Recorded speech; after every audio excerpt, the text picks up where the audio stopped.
Hello and welcome to the Federal 411 on SARS-CoV-2 and Wildlife webinar. I'm John Bryan, your host and moderator for this webinar, and the current chair of the Wildlife Society Wildlife Disease Working Group. Housekeeping issues before we get going, and they are that all participants, except for the presenters, will be muted throughout the session. If you've got questions, please post them in the Q&A box, and we'll do our best to respond to them as best we can when they're received.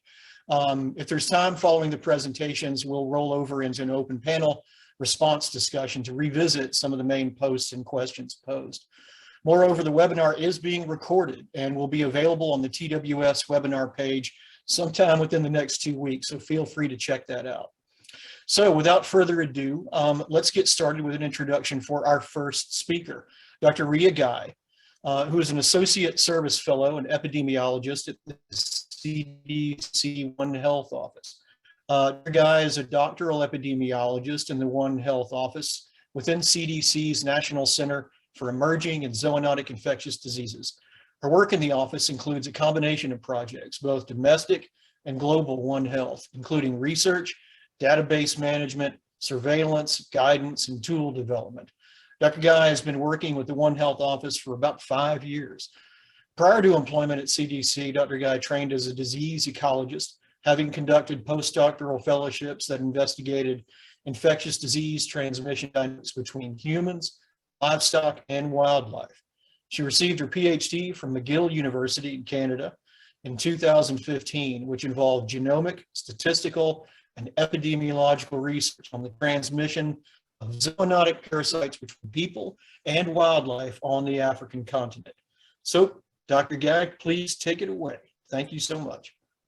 Thank you so much, John. And hello, everyone. I'm really excited to be here with you today. Let me go ahead and get my screen shared. All right, and I'll just check and make sure that you're seeing that okay before I go ahead. Looks good. Awesome, thank you. All right, so we are here today to talk about what we know about SARS-CoV-2 in wildlife. And I think for most of our presentations, we'll be focusing a little bit heavily on the surveyed population, since that's where some of the action has been occurring. But before I jump into what we know about SARS-CoV-2 in wildlife, I wanted to start with just a brief introduction about One Health and how important that's been for us at CDC, working with One Health partners throughout the U.S. government and elsewhere. So at CDC in particular, the One Health Office is really the lead for the agency's One Health activities, both domestically and abroad. And that's been really critical for SARS-CoV-2 in particular. Early in the pandemic, we weren't quite sure if SARS-CoV-2 was zoonotic, but now, of course, we have plenty of evidence to suggest that it is. So CDC is actually the first federal agency to have a dedicated One Health office. And as I mentioned, that office works both domestically in the US and around the world to try and protect the health of humans, animals, and the environment. And we do this through a lot of collaboration with partners. For SARS-CoV-2 in particular, our partners have included a number of other US government agencies, NGOs, industry, academic partners, and several others. And we do try and provide expertise on using the One Health approach and trying to improve the use of the approach to optimize health outcomes for people and animals. So in terms of SARS-CoV-2, I'll switch gears slightly now and talk about just generally what we know about SARS-CoV-2 in animals. So this slide shows all of the mammalian families that we now know have been naturally infected with SARS-CoV-2. So there's about 21 species from 12 mammalian families. Some of the new players on the stage have been giant anteaters, black-tailed marmosets, and West Indian manatees. And many of those detections have occurred at zoological facilities throughout the globe. There's also, this slide shows specifically OIE reported animals, but there's also a few animal species that actually have not been reported to the OIE, but are believed to be susceptible to SARS-CoV-2, and those include cattle and hippos. So taking a look now at what we know both globally and domestically in animals. So we've got two different figures here. On the left, we're showing global cases of animals naturally infected with SARS-CoV-2. And on the right, we're showing the domestic cases. So globally, there's been about 670 animals detected in 33 countries. And those are primarily cats and dogs, but as you'll notice, other species like lions and white-tailed deer have cropped up more recently. So just to orient you to these figures, the companion animals are shown in the sun colors, so reds, yellows, and oranges. Zoo animals are shown in blue and green, and then the wildlife are shown in shades of brown and beige. So as you can notice, both globally and domestically, there's been a bit of a shift since the mid-2021 range of more zoo animals and certainly more wildlife being detected over companion animals, which were really being discovered early in the pandemic. One other thing to note about these figures is the domestic cases, as you'll notice, really recapitulate global numbers. And part of the reason for that is that we in the United States actually comprise about 58% of global cases for animals with SARS-CoV-2. And part of that is because we've had a lot of COVID cases in the US. And as we know, people are primarily infecting animals. So there's been a lot of human to animal transmission.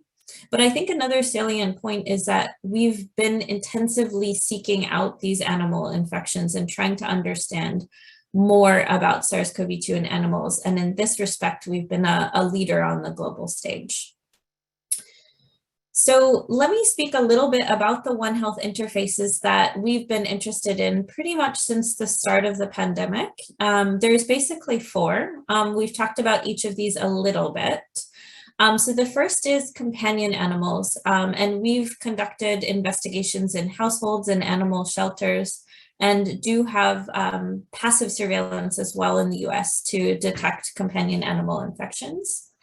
The one that was maybe a little bit more surprising for us at the beginning of the pandemic was zoos, sanctuary, and aquaria. And indeed, as you saw in the last figure, a number of species, including big cats, primates, mustelids, and many others have been detected now as infected in these settings, primarily from their caretakers or keepers. One that I haven't talked much about yet has been farmed animals. So the last figure did not include farmed mink, which have been a predominant interface, particularly in the Europe as well as in the United States. And then finally, the one that we're interested most in today is wildlife, which has been an emerging interface since mid or early 2021. So here in the US, we have been interested in these interfaces since pretty much the start of the pandemic. And one of the ways that we've taken to addressing SARS-CoV-2 transmission at each of these interfaces has been through the establishment of a federal interagency coordination group, which we call for short the One Health Federal Interagency COVID-19 Coordination Group, or OFIC for short. So the OFIC is comprised of more than 20 federal agencies and multiple different departments. It's been chaired by CDC, but there's been multiple different federal partners involved. And it's actually spearheaded collaboration and coordination with over 150 USG partners. So the overall objective of the OFIC has been to bring together those federal agencies, understand the work that's happening on SARS-CoV-2 across the US government, and try and make sure that we're putting out a harmonized message about the One Health aspects of COVID-19. And to do that, we've created 5 different OFIC subgroups. So one on companion animals, one on animal diagnostics and testing, another on wildlife and zoo animals, production animals, and environmental health. And the goal of these subgroups is to focus on their specific technical domains to try and make sure that those federal partners are leading messaging, guidance development, preparedness for SARS-CoV-2 in that respective area.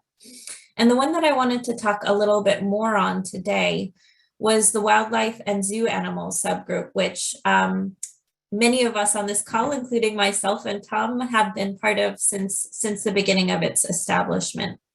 So within our group, we obviously work on both wildlife and zoo species. So it's been a really hopping group to be part of for most of the pandemic. And we've provided subject matter expertise. We've worked with a number of different NGOs and partner organizations to try and understand what they need from the federal government and how we can assist with case investigations. But with respect to wildlife, I think one of our most important contributions has been putting out guidance on the risks of SARS-CoV-2 in wildlife and what that's actually looked like. So to that end, we produced this guidance document that's available on the CDC website, but it was put together with this interagency group. So it comprised a number of different federal agencies and not just CDC, but it was put on the CDC website to make sure it was kind of kept together with all of the other COVID-19 guidance that was being generated by our agency. And the way it was developed was with recommendations for various demographics of people that might interact with wildlife. So there's a section in the guidance for the general public, there's a section for hunters, wildlife researchers and managers, and then there's quite an extensive section for wildlife rehabilitators. And the goal here is to provide sound recommendations for how one can prevent the potential spread of SARS-CoV-2 from people to wildlife, and then also potentially the spread from wildlife back to people. And to generate this guidance, we used an approach called the hierarchy of controls. It's not a new method. It's commonly employed by occupational health and safety, but we adapted the idea throughout the guidance for reducing the risk of spread between people and animals. And the general principle of the hierarchy of controls is that elimination controls, which basically physically remove the hazard, are generally more effective than things like PPE, which you can see at the bottom of that inverted triangle there. So I'll just briefly show you some of the recommendations that are part of this guidance specifically for members of the public and hunters. So this slide shows some of the updates that were created after we became aware that white-tailed deer were indeed infected with SARS-CoV-2. But our general recommendations for the public are pretty common sense. They recapitulate guidance that's been in effect at the CDC as well as in state and local wildlife agencies for a very long time. So we're not trying to put out a whole bunch of new ideas, but just put together all of these ideas into one cohesive document. So for the public, we're basically just recommending keeping a safe distance away from wildlife. And that includes people as well as their companion animals, making sure those also do not get too close and not interacting with any wildlife substances like animal droppings. One salient point that's been updated with the awareness that white-tailed deer have been infected with SARS-CoV-2 has been our recommendations for hunters, because this is one demographic that we did have concerns do interact closely with white-tailed deer and other cervids. So I'm not going to read all of this guidance, but one of the key pieces that we did decide to update with white-tailed deer in mind was the suggestion that when you were handling game or cleaning game, to wear a mask to try and reduce the risk of pathogens that could be transmitted during that close procedure interaction with an animal. So now I'm going to switch gears a little and talk about what we know specifically about white-tailed deer in the US and Canada. And I'll break it down into three different topics here. So this is kind of the way that we framed all One Health SARS-CoV-2 investigations in any animal interface, like the ones that I brought up at the beginning. So typically when we investigate, what we're interested in understanding is how animals were exposed to SARS-CoV-2 in the first place. What we found typically is that it starts with a human. We've also been interested in understanding how the virus can be transmitted between animals. And then finally, of course, is there potential for spillback from a wild animal to a person? So I'll start first with exposure. So what we know currently is that white-tailed deer have been exposed to SARS-CoV-2 both in Canada and the US. And those exposures are from two different categories. So the initial research that was conducted by USDA and that you'll hear more from by Tom is serological detection in free-ranging and free-ranging animals especially. And then since that time, there's actually been detection in captive cervids as well. And both of those publications are cited there. Since that time, though, there's actually also been antigenic detection in free-ranging deer as well. And that's been in total with the serologic and antigenic detection in 26 different US states. There's also been detection in not just white-tailed deer, but mule deer in Utah. So that one blue state off to the left in the US, that's actually a mule deer detection that was also done as part of USDA collaborative work that I believe Tom will speak more on. So we obviously know that white-tailed deer across the US and Canada seem to be getting infected with SARS-CoV-2, but what we don't know is how they've become infected. And we do have some leading hypotheses that are being developed, but they are many.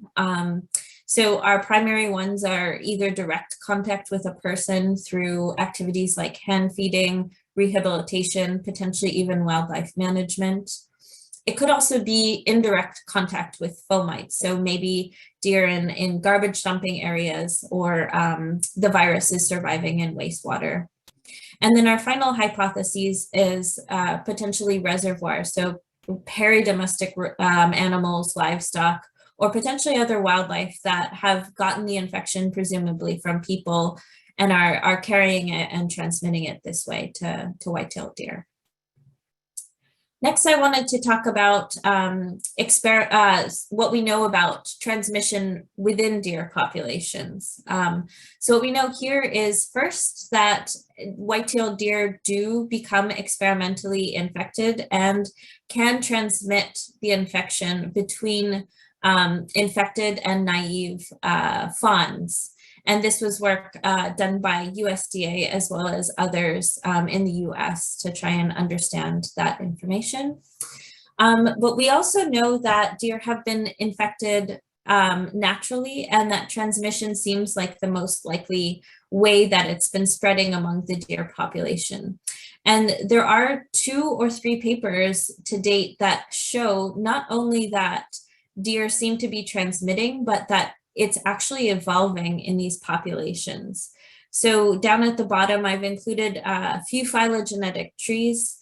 The one on the left is really the interesting one. So this is a phylogenetic tree of human sequences with a few white-tailed deers. And you can see for the alpha strain, at least in particular, that those sequences are quite highly divergent from what is a typical human circulating strain of the alpha variant. And those were actually collected at a time, as you can see in that heat map, where the alpha strain was not at all in circulation in the United States, which suggests sustained transmission in the deer population as well as evolution. And then finally, I'll talk about what we know about spillback. So far, there's only been one known instance of transmission from white-tailed deer to people, and that occurred in Ontario, Canada, and has been put out as a preprint publication in bioRxiv.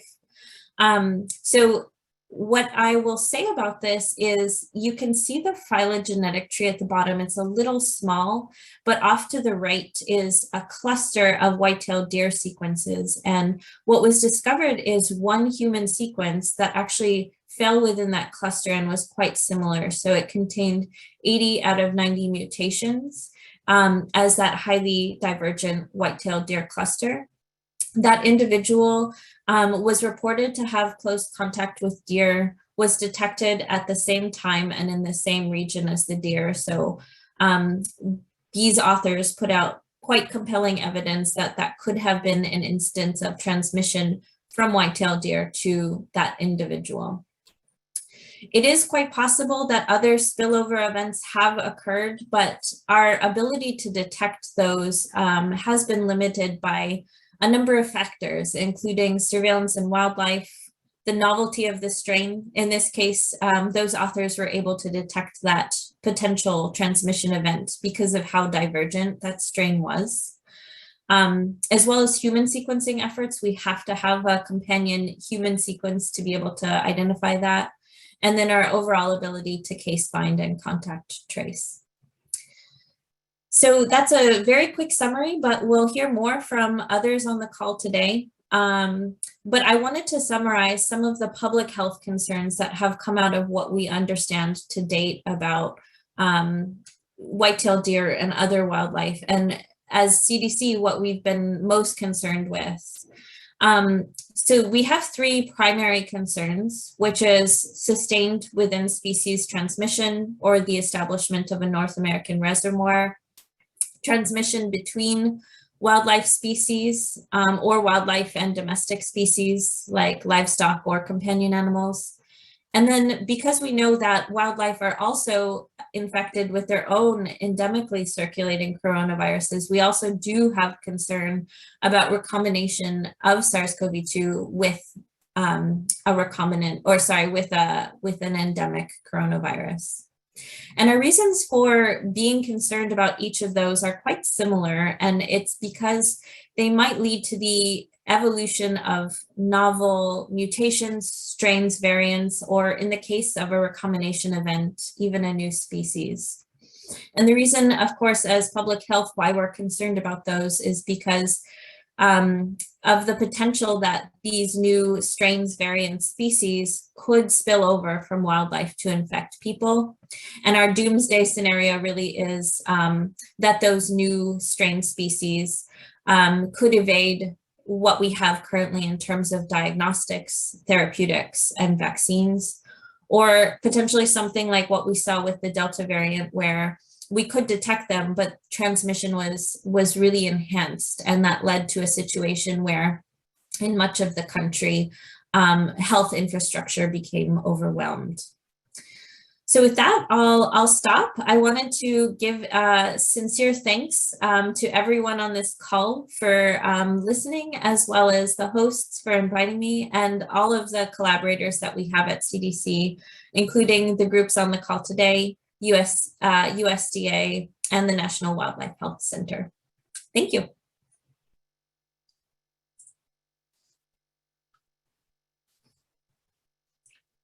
Okay, thank you so much, Dr. Guy. Our next speaker is Brian Richards, who is currently a wildlife biologist and the emerging disease coordinator at the U.S. Geological Survey's National Wildlife Health Center in Madison, Wisconsin. So, Brian Richards, please take it away.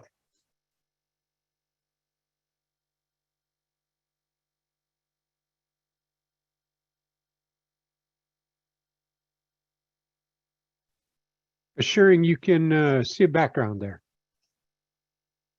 Yes, I see the cardinal. All right, sounds good. I'm going to try and rearrange screens so I can actually see the Zoom screen at the same time. So once again, good morning. Thank you for the introduction, the opportunity. Again, with the USGS National Wildlife Health Center in Madison, Wisconsin, where we conduct diagnostics, wildlife disease research, provide epidemiological technical assistance to our state, tribal, and federal partners. We're the only federal facility out there with a focus on wildlife health that's solely for the benefit of wildlife and ecosystems. And we're recognized by both the World Organization for Animal Health and the Food and Agriculture Organization of the United Nations for our suite of expertise capabilities. So last fall, we started up a new CDC-supported project looking at coronaviruses in wildlife, and I'll try and provide just a very brief background on that today. So as covered, and we're all aware, SARS-CoV-2 virus likely originated in bats. And we also now know of many events where the virus is spilled from humans to animals, including wildlife. And I think, as was just highlighted, there's still some open questions regarding wildlife, including, what impacts the virus might have, whether wildlife could be a persistent host, how the virus could further evolve in wildlife, and whether infected wildlife could constitute an infection risk to humans. But at the current time, though, I think it's always important to discuss that your highest risk of becoming infected is from another human, not wildlife. So our knowledge about animal susceptibility comes both from the science and from the real world experience. By examining the ACE2 receptor of various species, we can at least partially predict the likelihood of susceptibility to infection. In addition, there's been a number of clinical infection trials completed for many species, and a few of them are listed here. And then there's the real world experience, where there's a host of species that have been infected in different bases. Of note, the FAO published an updated and what seems to be a fairly comprehensive list of affected wildlife species about 2 weeks ago. And if you're interested, I suggest taking a look at that document. And a bit just again to elaborate on potential risk of spillback from infected animals to humans. We've got a couple of those documented examples, including farm mink and hamsters. And certainly, as previously discussed, and Tom will go into additional detail about the potential risk to humans interacting with wild white-tailed deer. And so I don't think I'll need to cover any more there. That's been previously and forthright will be covered. Finally, and just as a little bit more background, some of the previous and current coronavirus work we're involved with at NWHC. With our internal USGS funding, we've been looking at diagnostic submissions for the past year or so. We're involved in partnership again with Utah, USDA, and CDC in investigating the diversity of coronaviruses in the vicinity of infected mink farms. We've also conducted some clinical infection trials with big brown bats, Mexican free-tailed bats, and little brown bats. We were able to infect the big brown bat, and the results from the other two trials are not yet available. And finally, as was mentioned, we helped develop some of the risk assessments and precautionary guidance for working with bats. So that brings us to the new project, the CDC-funded project we started up last fall, and that's again to highlight in conjunction with state and federal partners. Goals of the project include developing additional risk assessments for North American wildlife, assessing the diversity of pan-coronaviruses in wildlife, and then looking specifically for instances of SARS-CoV-2.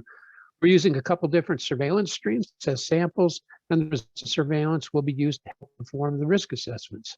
That bottom bullet on here, I think, is critical for us, and that's what we can't do the science we conduct at the health center without strong partnerships. So very briefly, here's the sampling strategy we're employing. We have 3 different sample streams trying to utilize.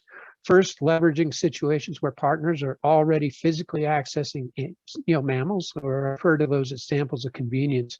The stream would include mammal groups with a higher likelihood of susceptibility to infection, and also situations where chances of exposure from humans may be enhanced. I'll go through a couple of these momentarily. The other sample streams are our diagnostic cases submitted routinely to the center, and periodically we may receive a request specifically for a SARS-CoV-2 rule out on a suspect animal. We'd use those data points as well. So the specific samples we collect depend on the opportunity. At the minimum, we're looking to collect oral swabs for PCR testing for an active infection. And where we could access complete carcasses, we'd likely collect a suite of tissues for both PCR and serology. And there's a few of these opportunities where we're able to collect, get our hands on some blood that can be collected from live animals, in addition to swabs, again, for both PCR and serology. Now, the testing protocol outlined at the bottom of this slide, other than the serology. We'll begin with a pan-coronavirus PCR, then attempt to sequence and fully characterize all positive PCR cases. So for the risk assessment portion, year one is more of a formal exercise than the method we use to target year one sampling opportunities. It'll use the multiple published ACE2 receptor susceptibility manuscripts and a more formal assessment of potential exposure routes. The modeling team is developing prioritization scores, and these scores will help us better target our surveillance efforts in subsequent years in an iterative process. Then they'll continue to hone in using all available data sources to identify the most likely and highest risk interfaces for human to wildlife transmission. It's important to point out that our initial testing results in NWHC are considered preliminary, and preliminary results set off both reporting and confirmatory testing at NVSL. We'll be in immediate contact with the wildlife health lead for the submitting state, plus reaching out to their state ag and human health counterparts. We'd also apprise the state contacts if samples came from federal lands. And so again, if our preliminary results are confirmed by NVSL, we'll repeat that state-based notification process. And at that time, we'd also be reporting to CDC and OIE, as appropriate. Finally, we'd offer to assist partners with messaging, and a bit more on that momentarily. So sampling opportunities for year one. Again, overall goal this first year was to cast very broadly but shallowly. And then based on year one results and the risk assessment prioritization scores to hone in for subsequent years. We've got some excellent opportunities, and this is not a complete list. A few of them. Indiana DNR collects river otter carcasses from fur bearer trappers in their state, and they've been able to identify those that were trapped downriver and in close proximity to urban centers. So mustelids close to humans, kind of an ideal sample source. Mitch Marcus with Indiana DNR helped us with that one. Similarly, Minnesota DNR collected around 200 fur bearer carcasses, primarily mustelids and felids from their trappers. And a thanks to Drs. Karstensen and Straka for help with this one.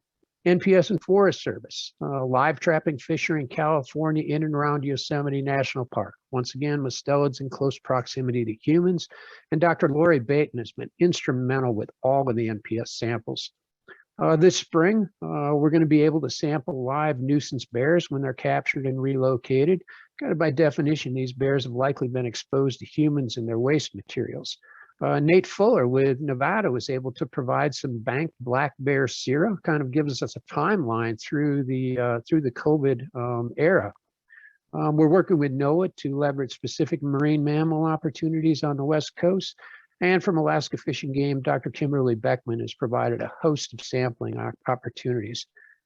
Finally, Dr. Martine DeWitt with the Florida Fish and Wildlife Conservation Commission is helping identify some sampling opportunities from free-ranging manatees.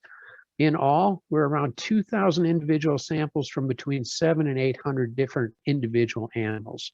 And as I reached out to partners, I quickly realized how many outstanding opportunities they could provide, and was so impressed and continue to be impressed with how willing our partners are to work with us on this project.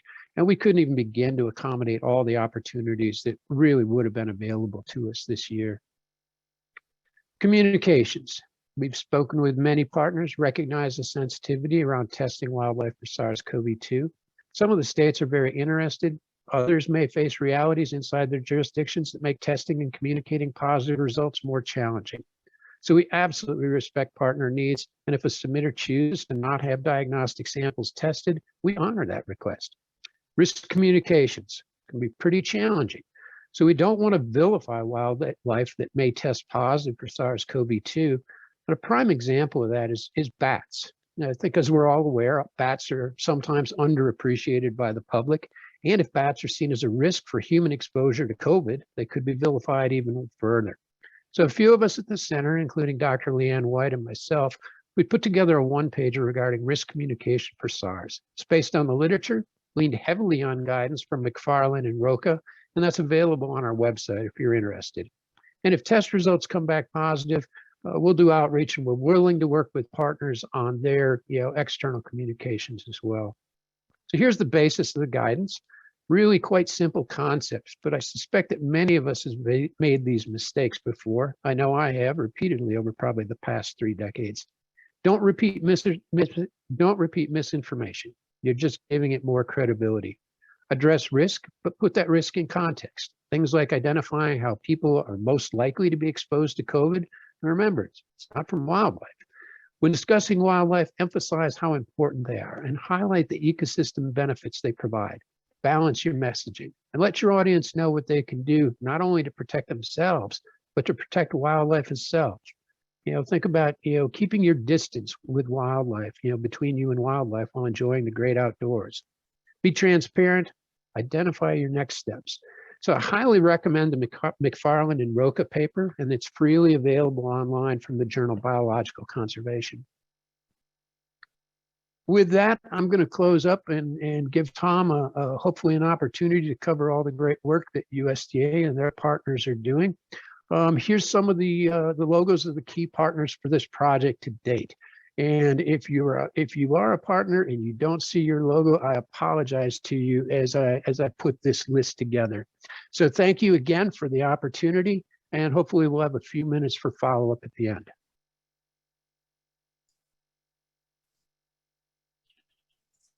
Thank you much, Brian and Richard. That was wonderful. Our last speaker today is Dr. Thomas DiLiberto. Dr. DiLiberto earned a BS in wildlife biology from Colorado State University in 1984, an MS in wildlife management from Texas Tech in 1987, a PhD in rangeland management from Utah State in 93, and a DVM from Washington State in 97. He's conducted surveillance and research on a variety of emerging and re-emerging diseases such as rabies, bovine tuberculosis, brucellosis, avian influenza, plague, salmonellosis, and COVID-19. He served as the USDA National Wildlife Disease Coordinator and as the Assistant Director for the National Wildlife Research Center. Dr. DiLiberto currently serves on the USDA American Rescue Plan Act Coordination Group, Interagency Wild Bird HPAI Steering Committee, CDC COVID-19 Zoo and Wildlife Working Group, Association of Fish and Wildlife Agencies Wildlife Health Committee, Board of Directors for the U.S. Animal Health Association, past president for the American Association of Wildlife Veterinarians, and co-chairs the AFWA SARS-CoV-2 Working Group. He serves as the U.S. head of delegation for the Agreement on International Humane Trapping Standards and for the U.S. European Union Bilateral Agreed Minute for Human Trapping Standards. Dr. DiLiberto, please take it away. Thank you so much. Thank you, sir. Let's get this going.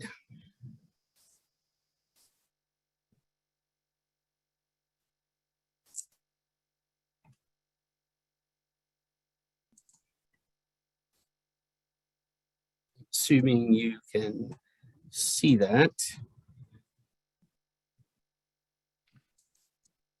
We're seeing you. There you go. There we go. Excellent. Well, good morning, good afternoon, good evening, everybody. I wanted to start by thanking all of our APHIS state and federal agency and university colleagues that are involved in the One Health effort to understand SARS-CoV-2 in wildlife and the potential risks of the virus to wildlife, domestic animals, and people. Now, when SARS-CoV-2 was first reported in the US, we all began thinking about how our wildlife might be susceptible to the virus and the role, if any, they might play in the epidemiology of the pathogen. One of the first things we noted was that not only was there little data on SARS-CoV-2 in North American wildlife, but there was also relatively little data on coronaviruses in general for our wildlife species. And it was that paucity of information that made us realize we needed a systematic, logical, and collaborative approach to quickly provide basic information regarding SARS-CoV-2 in wildlife and understanding the risks to them, other animals, and people. So with that in mind, we developed an approach to surveillance and control of SARS-CoV-2 in wildlife that I believe can also serve as a model for addressing future emerging pathogens when little information is available. So this approach involves identifying species at risk of infection, conducting risk assessments for those species to determine how SARS-CoV-2 might be affecting animals, people, and ultimately help us develop and implement intervention strategies to prevent transmission within and across these species groups. Our strategy to accomplish these goals are to implement a coordinated research and surveillance effort, which involves characterizing coronavirus receptors in priority wildlife species, conducting serosurveys to identify species that have been exposed to the virus, and conducting experimental infection studies to identify high-risk species. So once the high-risk species are identified, we can implement large-scale surveillance in those species to determine the extent and patterns of infection in nature. And we can implement targeted surveillance in wildlife in high-risk environments. Collectively, these activities will provide us with the critical data in which to identify the potential transmission pathways and conduct our risk assessments for the movement of the virus from wildlife, domestic animals, and people, and hopefully provide us some guidance on the development and implementation of those intervention tools that we mentioned, that I talked about, to interrupt those transmission pathways. So that's the basic strategy that we're employing, and I'll go through some of the activities that we're conducting under each of these input ovals that you'll see connected to some of these primary objectives that we're trying to accomplish. And so let's take a look at at the first one being receptor characterization. So as I've already mentioned, very little is known regarding the susceptibility of wildlife to SARS-CoV-2. You probably remember the Damas et al. Paper that Brian mentioned, which was published in PNAS in 2020. And it conducted a literature review to determine which species had the ACE2 and TMPRSS2 receptors capable of binding the SARS-CoV-2 virus. You may also recall that very few North American wildlife species were represented in that review. And of the ones that were, notably white-tailed deer, the risk ranking they received may not have reflected what we now observe in nature. Well, part of the reason for that is that there's much more than just those two receptors that determines relative risk of infection from the virus. So while the Damas et al. Paper was a good starting point to estimate susceptibility to infection, much more work is needed to develop a better understanding of species at risk. We're conducting 2 lines of research as a follow-up to the Damas et al. Work. First, we're collaborating with the Agricultural Research Service using the Kopinski et al. Approach of using chicken cell lines expressing the ACE2 and TMPRSS2 receptors from a wildlife species of concern. Once we do that, we can infect those cell lines and evaluate at least a rapid evaluation of at least its potential susceptibility to infection. And second, we're conducting collaborative research with the University of Missouri to fully characterize all coronavirus ligands and receptors in priority species. These 2 approaches will provide both a rapid assessment of species susceptibility as well as a comprehensive assessment for relative risk of infection to SARS-CoV-2 and other coronaviruses. Next, we're using serosurveys to identify species that may have been exposed to SARS-CoV-2 in the wild. These surveys are occurring in animals under human care as well as wildlife. Working with our partners in APHIS Animal Care and Veterinary Services, we're conducting serosurveys in zoo and aquarium species and potentially animals at wildlife rehabilitation facilities. We'll also, as those activities are happening, those serosurveys are happening with those collection animals or farm animals, we'll be conducting wildlife surveillance on and around those locations. As I mentioned, we're also conducting the Surveys in Wildlife. And in this case, we're looking at specific species, initially using samples from our bioarchives, but we'll also progress to opportunistically collected samples from the field when warranted.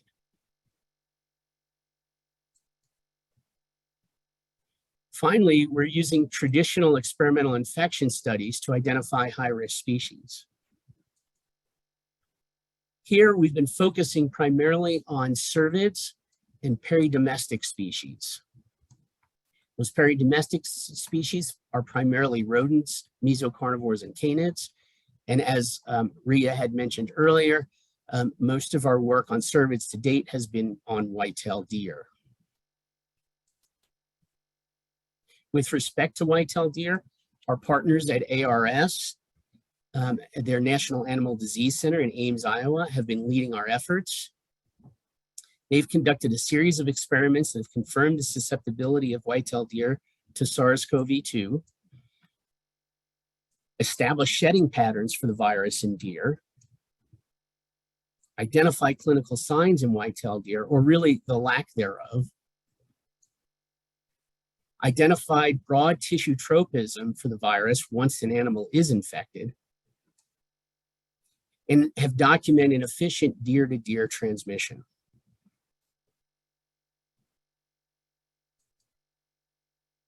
Regarding peridomestic species, our National Wildlife Research Center and Colorado State University team has evaluated 11 species to date, identifying 4 of those as being capable of becoming infected and shedding live virus.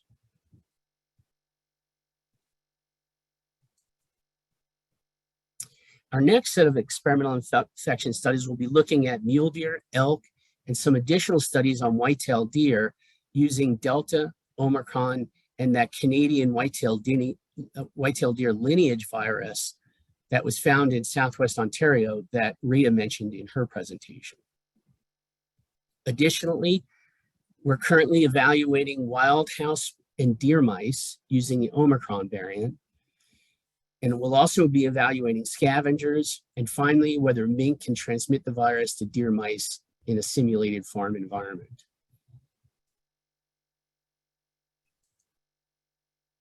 Again, once we've identified the high-risk species, our next step is to conduct surveillance in those species. Based on the research that Rhea, Brian, and I reviewed today, and research by other groups, white-tailed deer have clearly been identified as a high-risk species, and consequently, we've initiated a collaborative surveillance program for SARS-CoV-2 in deer with other state partners.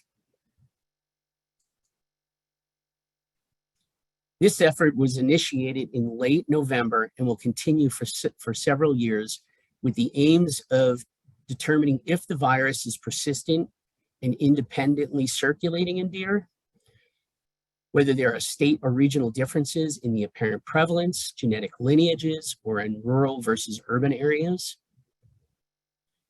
what the likely transmission routes are within and to deer, and finally, again, whether mitigation strategies can be implemented to reduce the risks of transmission.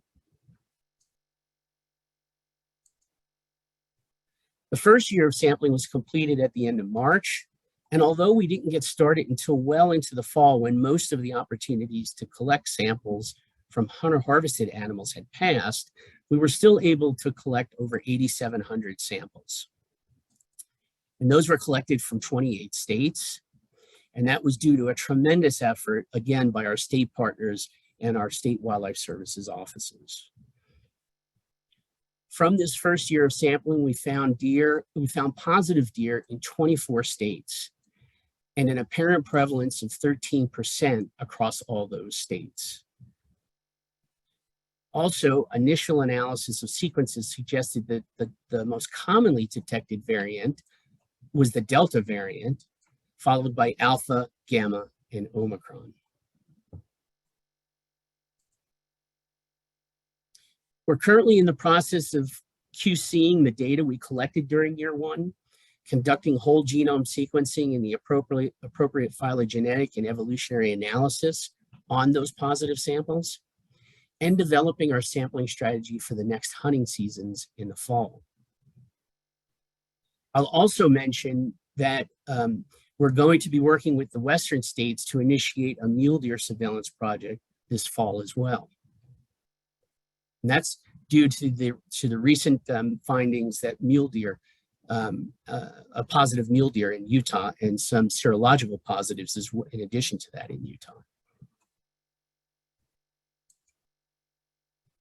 So in addition to conducting these broad-scale surveillance programs for SARS-CoV-2 and high-risk species, we're also conducting surveillance in wildlife in high-risk environments. These projects include sampling wildlife around mink farms and zoos and aquaria in collaboration with our APHIS Animal Care and Veterinary Services program, and participating farms and zoo and aquarium facilities. Another high-risk area we're sampling wildlife in is around wastewater facilities to determine, I'm not sure what happened there, so let's go back.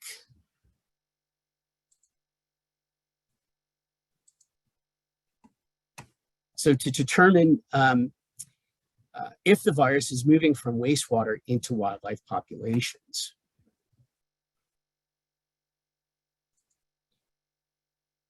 So as we're getting information from all the research and surveillance projects that I've just mentioned, we'll be using that data to develop and refine risk assessments for wildlife and other animals and people.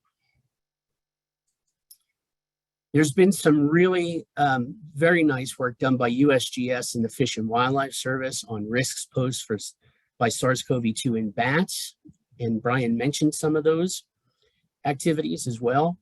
And we're working with USGS and other federal and state wildlife, agriculture, and public health agencies to assess the risk of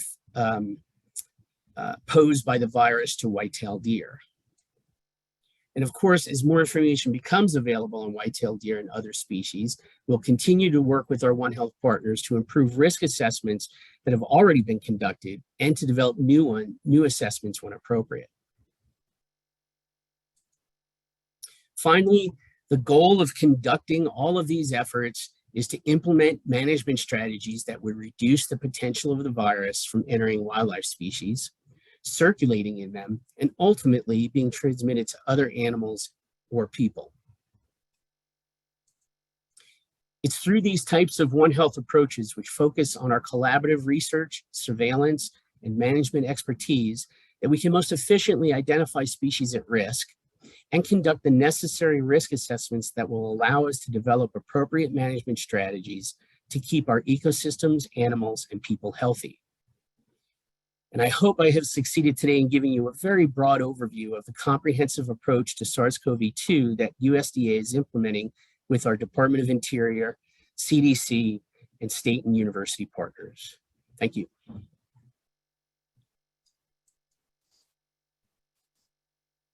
Thank you so much, Dr. DiLiberto.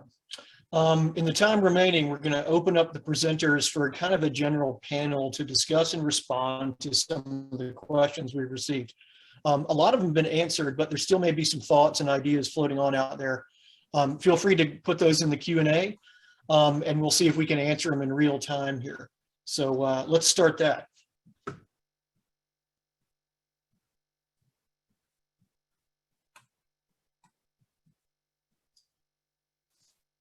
And actually, I think we've got a couple that haven't been answered yet. So here's one. Is it known how long antibodies last in white-tailed deer after exposure? I can take that one if you'd like, folks. The simple answer to that is no. The new studies that I mentioned, the upcoming studies in white-tailed deer that the Agricultural Research Service is doing, that's one of the objectives of defining how long virus is shed from primarily the respiratory secretions in white-tailed deer, and how long antibodies persist in that species. We do know that the studies that have been conducted to date, we see persistent antibody titers up to roughly 21 days post-infection, but we don't know, we haven't done the long-term studies, and those are planned for this summer, actually.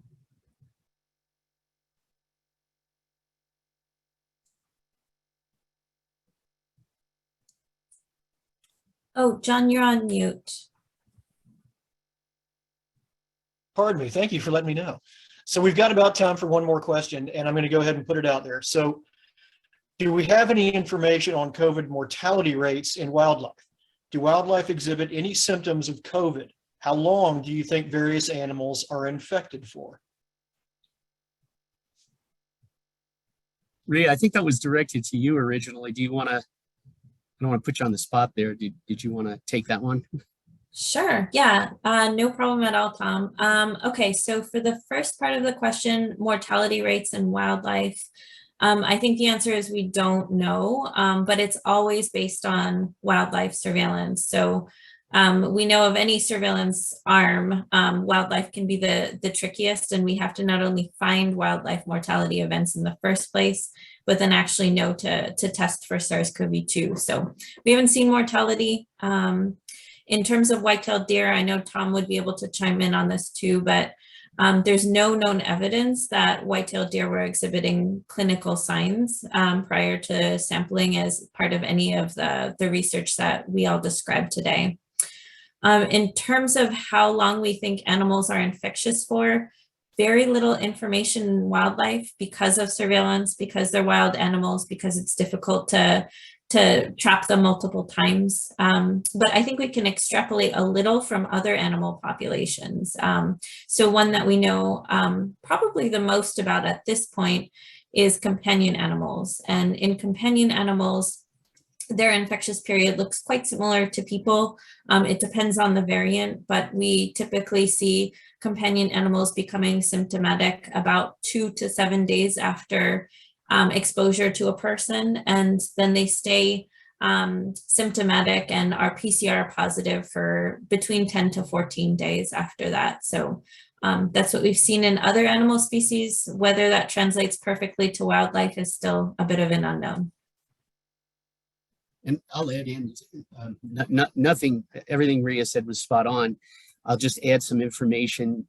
In the case of white-tailed deer and mink, if you remember back in December of 2020, we had that first mink, that wild mink that we reported as positive. We have not seen any clinical signs in either of those species.